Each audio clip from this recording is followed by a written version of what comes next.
Hello everyone and welcome to instant biology by doctor Neelabh. आज जिस topic पे हम बात करने वाले हैं वो बायो प्रोसेस इंजीनियरिंग का एक बहुत इंपॉर्टेंट टॉपिक है जो कि है bubble column reactor, bubble column bio reactor या बबल कॉलम रिएक्टर भी इसको बोलते हैं। आपको याद होगा कि इस सीरीज़ में मैं ऑलरेडी एक वीडियो बना चुका हूँ जिसमें मैंने स्टिर्ड टैंक बायो रिएक्टर के बारे में बात की थी।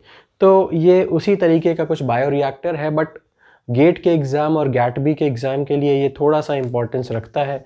तो इसकी थ्योरेटिकल चीज़ों को मैं डिस्कस करता हूँ कि ये bubble column bio reactor, how is this different from the air spin stir tank bio reactor से, किस तरीके से ये डिफरेंट है उसके बारे में कुछ डिस्कशन करते हैं।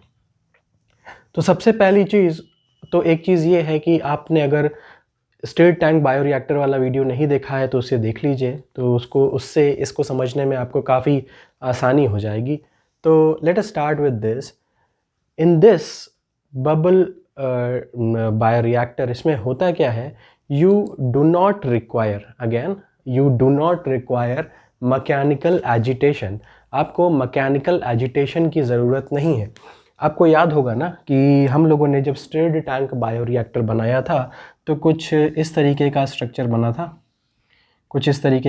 बना हुआ था और यहाँ पे ये इस तरीके का बायो रिएक्टर था और यहाँ ऊपर एक मोटर लगा रखी थी जिस मोटर से आपका ये इम्पेलर शाफ्ट कनेक्टेड था और यहाँ पे हमारा जो इम्पेलर था वो मौजूद था, राइट। तो ये आपका इस तरीके का कुछ एक बेसिक एक स्ट्रक्चर था आपका स्टिर्ड टैंक बायो रिएक्टर का। बट इसके उल्टा ये जो आपका जो बबल बायो रिएक्टर है इसमें एक चीज़ ये अलग है कि इसमें इम्पेलर नहीं पाया जाता। It does not have impeller. Bubble reactor या bubble column bio reactor does not have an impeller, it just has a sparger. यहाँ पे इसके पास एक स्पार्जर होगा, ऐसे करके यहाँ से एक स्पार्जर होगा एंड ये स्पार्जर जो है वो ऑक्सीजन के बबल्स को रिलीज़ करेगा। ओके तो ये यहाँ पे एक तो इम्पेलर नहीं है, तो सबसे पहली चीज़ क्या ये क्लियर हो गई कि over here mechanical agitation is not required, right. Mechanical agitation की ज़रूरत नहीं है, मैकेनिकल एजिटेशन नहीं होगा क्योंकि इम्पेलर नॉट प्रेजेंट। यहाँ पे क्या है, impeller is absent, impeller present नहीं होता, ठीक। दूसरी चीज़ की बात करें तो फिर सवाल दिमाग में ये उठता है कि अगर इम्पेलर मौजूद नहीं है तो फिर एरेशन, या आई मीन टू से एरेशन तो छोड़िए, एरेशन तो हो ही रहा है, मिक्सिंग किस तरीके से होगी। सवाल ये उठता है कि मिक्सिंग फिर कैसे हो सकती है, क्योंकि इम्पेलर का मेजर काम मिक्सिंग था, मिक्सिंग कैसे होगी। तो सवाल ये उठता है, तो मिक्सिंग और एरेशन दोनों, मिक्सिंग एंड एरेशन दोनों ही कौन करवाता है यहाँ पे, जो स्पार्जर है, यानी कि जो गैस की स्पार्जिंग हो रही है। दैट मीन्स ये जो स्पार्जर था यहाँ पे, दिस स्पार्जर, ये ऑक्सीजन रिलीज कर रहा है, एयर को रिलीज कर रहा है अंदर, किस फॉर्म में, बबल्स के फॉर्म में। और यही बबल्स जैसे जैसे ऊपर उठते हैं, इन्हीं की वजह से, इन्हीं बबल्स की वजह से, या इसी गैस जो ये ऊपर उठ रही है उसी की वजह से आपकी एरेशन भी हो रही है, यानी कि मीडिया में एयर भी पहुंचती जा रही है और मिक्सिंग भी होती जा रही है। तो दोनों काम साइमल्टेनियसली यहाँ पे हो जा रहे हैं। Next point, considerably less energy required. तो this is logical, right. When you are not using your impeller, जब आप अपना इम्पेलर यूज ही नहीं कर रहे, then of course your power would not be as much as that in the stir tank bio reactor. वहाँ पे आपको अपना इम्पेलर यूज़ करना पड़ रहा था। अगर यहाँ पे इम्पेलर आप नहीं चला रहे, then of course the energy consumed will be very less. तो ये कहानी समझ में आ गई। यहाँ पे यूज़, आई मीन टू से, किस किस चीज़ को हम सिंथेसाइज करवा सकते हैं, what can be synthesised inside a bubble column bio reactor. इसके अंदर हम लोग क्या क्या चीज़ें सिंथेसाइज कर सकते हैं। So bakers yeast, beer and vinegar, और तो और बियर भी यहाँ पे कर सकते हैं, विनेगर का सिंथेसिस हो सकता है, बेकर्स यीस्ट का सिंथेसिस हो सकता है, वेस्ट वाटर ट्रीटमेंट ये हो सकता है। देखिए आप खुद सोच सकते हैं कि यहाँ पे उन्हीं चीज़ों का सिंथेसिस होगा that do not require too much of mixing, जहाँ पे मिक्सिंग का बहुत ज़्यादा रोल नहीं है, वो यहाँ पे सिंथेसाइज या वो यहाँ पे ये चीज़ें हो सकती हैं, ठीक है। तो ये कहानी होगी। अच्छा, याद होगा आपको कि स्टिर्ड टैंक बायोरिएक्टर में जो हाइट और डायामीटर का बहुत कोई स्ट्रिक्ट रेशियो हमने पढ़ा नहीं था, बट यहाँ पे देखिए आपको हमेशा ध्यान रखना है कि जो हाइट और डायामीटर का रेशियो मिनिमम 3:1 होना चाहिए।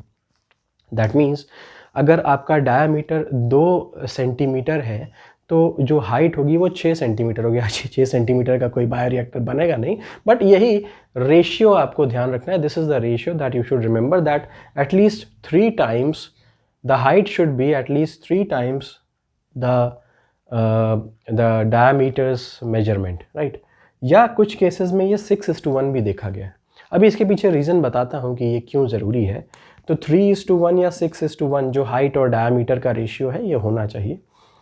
अच्छा, बबल कॉलम का जो हाइड्रोडायनामिक्स है या मास ट्रांसफ़र है, देखिए एक्चुअल में हम लोग क्या चाहते हैं, एक रिएक्टर या एक फर्मेंटर जो होता है उसका पर्पस क्या होता है।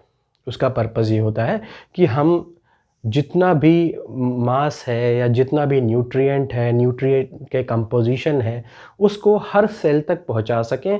ऑक्सीजन है उसको हर सेल तक पहुंचा सकें, न्यूट्रिएंट मीडिया को हर सेल तक पहुंचा सकें। तो इसी को बोलते हैं what do we call it mass transfer.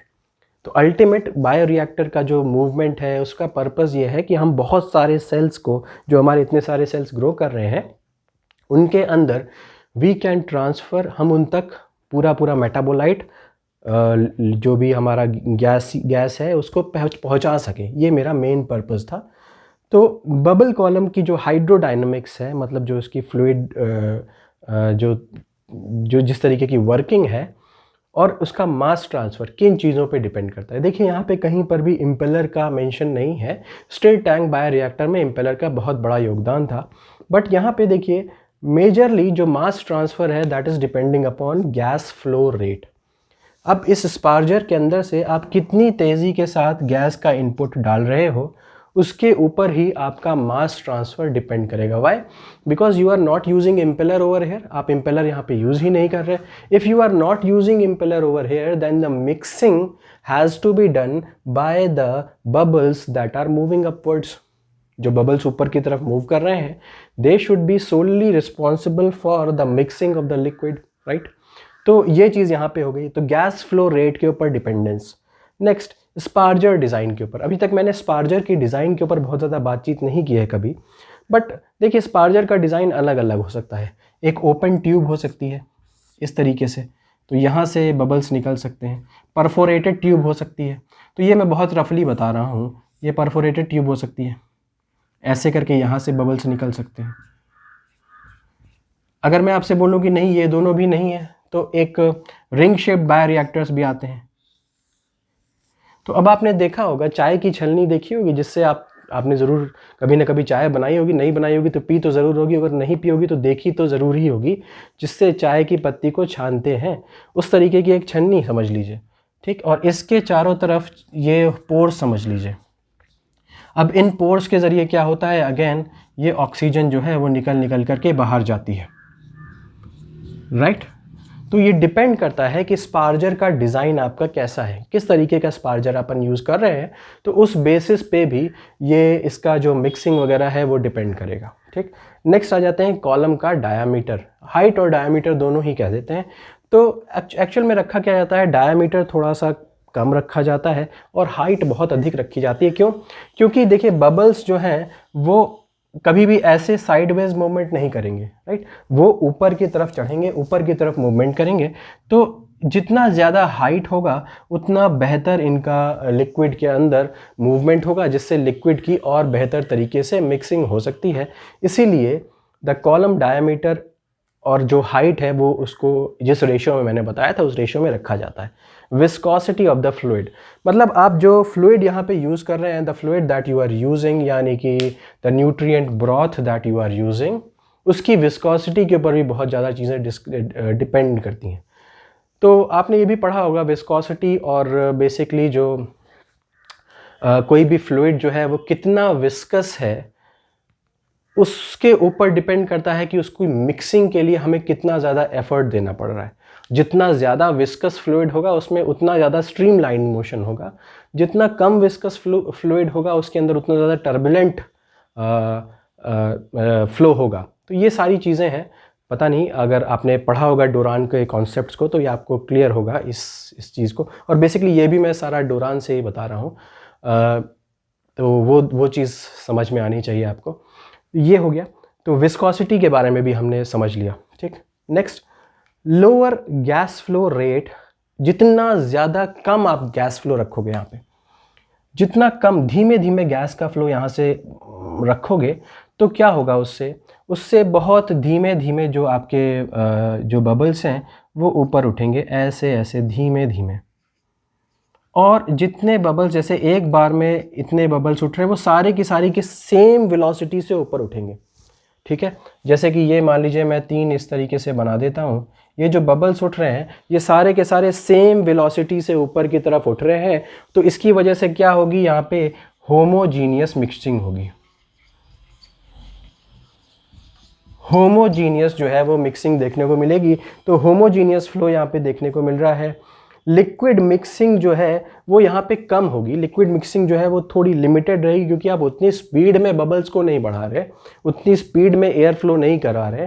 Liquid mixing कम होगी, बट बैक मिक्सिंग भी सबसे कम होगी। अब यहाँ पे एक कॉन्सेप्ट है बैक मिक्सिंग का, तो समझने की कोशिश करिए बैक मिक्सिंग का मतलब क्या होता है। ये अक्सर मिलता नहीं है। बैक मिक्सिंग का मतलब क्या है, कई बार जो स्पेंट, जो यहाँ पे जो गैसेस हैं, स्पेंट गैसेस का मतलब क्या हो गया, the gases that have been utilized. अब ये कुछ गैसेस जो होंगी वो यहाँ पे यूटिलाइज हो चुकी होंगी ना, क्योंकि ये इस सेल्स ने इनका यूज़ कर लिया होगा, या ऑक्सीजन का यूज़ कर लिया होगा, रेस्पिरेशन के दौरान कार्बन डाइऑक्साइड दिया होगा। तो कार्बन डाइऑक्साइड यहाँ पे बहुत समय तक मौजूद अगर रह गई तो क्या होता है, वही कार्बन डाइऑक्साइड सेल के अंदर वापस जाने लगती है। That is called as back mixing. जो स्पेंट गैसेस हैं अगर वो वापस सेल्स के साथ इंटरैक्ट करने लगेंगी तो that is called as back mixing. तो यहाँ पे बैक मिक्सिंग कम होती है, कम से कम होती है। लिक्विड की जो मिक्सिंग है वो लिमिटेड है, क्योंकि बबल्स का रेट जो है निकलने का वो कम है। होमोजीनियस फ्लो देखने को मिलता है, ये क्लियर हो गया होगा। इसके उल्टा अगर आप हीट्रोजीनियस फ्लो लगाइए, मतलब गैस का जो इनपुट है वो बहुत ज़्यादा बढ़ा दीजिए, बहुत तेज़ी के साथ बढ़ा दीजिए, तो क्या होगा, आपको एक केओस जैसा नज़र आएगा, ठीक है। जैसे कि एक मार्केट प्लेस के अंदर एक केओस जैसा रहता है ना, उसी तरीके का एक केओस जैसा नज़र आएगा। सपोज़ करिए ये आपका फर्मेंटर है, यहाँ से हमने इस तरीके का स्पार्जर एक डाला, ठीक है। अब यहाँ से आपने बहुत ज़्यादा अमाउंट में गैस जो इनपुट की वो बहुत ज़्यादा तेज़ी से की, तो इससे क्या होगा, जो भी बबल्स निकल रहे हैं वो इस तरीके से एक मोशन में जाएंगे और फिर ऐसे आएंगे, फिर ऐसे आएंगे, फिर ऐसे आएंगे, फिर ऐसे। सेम वे में इधर भी होगा, और ये बीच में इस तरीके से, जो बीच वाले होंगे वो इस तरीके से बढ़ेंगे। तो एकदम मतलब हायर वेलोसिटी पे क्या होगा, लार्जर क्योटिक या सर्कुलेटरी फ्लो आपको देखने को मिलेगा। ये यहाँ पे क्या होता है, ये जो, क्योंकि अब आप देख रहे हो कि साइड्स की में क्या होगा, ये फ्लूइड जो है थोड़ा सा इस तरीके से देखने को मिलेगा। ये ऊपर बीच में थोड़ा सा उठा हुआ और नीचे की तरफ थोड़ा सा साइड्स में या वॉल्स की तरफ थोड़ा सा झुका हुआ देखने को मिलता है। तो यहाँ पे मैंने लिखा भी है, bubble and liquid tend to rise up at centre and move downward at the wall. Wall के साइड में ये थोड़ा सा दबा हुआ सा देखने को आपको मिलेगा। एक चीज़ मैंने यहाँ पे, मुझे लगता है कि मैंने थोड़ी सी गलत ड्रॉ कर दी है, तो इसको ठीक करना चाहिए। ये देखिए ऐसे होगा, ऐसे सर्कुलर इस तरीके से होता है। तो ये क्या होगा, ये जो वॉल है ये इधर की तरफ दबा हुआ सा लिक्विड दिखता है, और बीच में, क्योंकि बीच की तरफ ये बबल्स ऊपर उठ रहे हैं, सेंटर में ऊपर उठ रहे हैं, तो बीच में उठा हुआ सा दिखता है, साइड में वॉल्स की तरफ नीचे दबा हुआ सा दिखता है। तो ये कुछ कॉन्सेप्ट्स हैं। देखिए इसके फ़ायदे क्या क्या हैं समझने की कोशिश करेंगे। इसका फ़ायदा सबसे अच्छा ये है कि ये आपको कम पावर में और बहुत सिंपल सेटअप में, less power and simple setup है इसका। तो एडवांटेजेस क्या हो गए, less power and simple setup.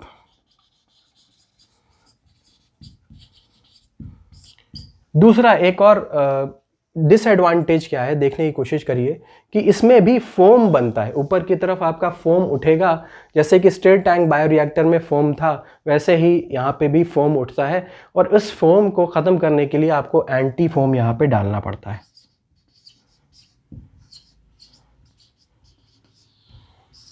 Anti foam का आपको यहाँ पे यूज़ करना पड़ता है इस तरीके के बबल कॉलम बायोरिएक्टर में, ठीक है।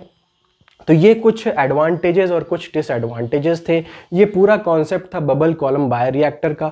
इसमें कुछ फार्मूलाज भी आते हैं कि किस रेट से आप गैस का ट्रांसफ़र करते हैं, बट वो उतना ज़्यादा इंपॉर्टेंट नहीं है गेट के एग्ज़ाम या गैट बी के एग्ज़ाम के लिए। जितना मैंने बताया कॉन्सेप्चुअली वो मोर देन इनफ था आपके एग्ज़ाम्स के लिए। अगर आपको कोई क्वेश्चन हो तो आप इसके कमेंट सेक्शन में टाइप कर सकते हैं। और एक बहुत इंपॉर्टेंट अनाउंसमेंट करनी है कि हम लोग समाधान लाइफ साइंसेज और instant biology by doctor Nilabh, हम एक बायो प्रोसेस की live classes, paid lecture series है, बायो प्रोसेस की लाइव क्लासेस कंडक्ट करवाने का प्लान कर रहे हैं, जो दिसंबर के फर्स्ट वीक से स्टार्ट होने वाला है।